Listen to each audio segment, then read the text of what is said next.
పట్టుచీర, జడ నిండా పువ్వులు, అందంగా అలంకరణ, మెరిసిపోయే మోముతో కనిపించాల్సిన ఆ అమ్మాయి పాడిపై కనిపించింది.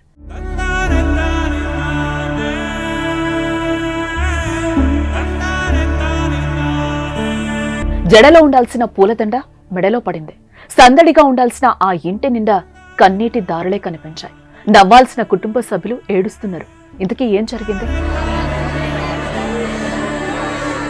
అనంతపురం జిల్లాకి చెందిన తాడిపత్రి మండలంలోని వెంకటరెడ్డిపల్లి గ్రామానికి చెందిన గీత కూడా అలానే కలలు కన్న యువతి. ఆదివారమే నిశ్చితార్థం.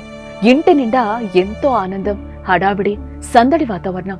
నిశ్చితార్థం అంటే ఏ అమ్మాయి అయినా అందంగా అలంకరించుకుని కనబడాలని కోరుకుంటుంది.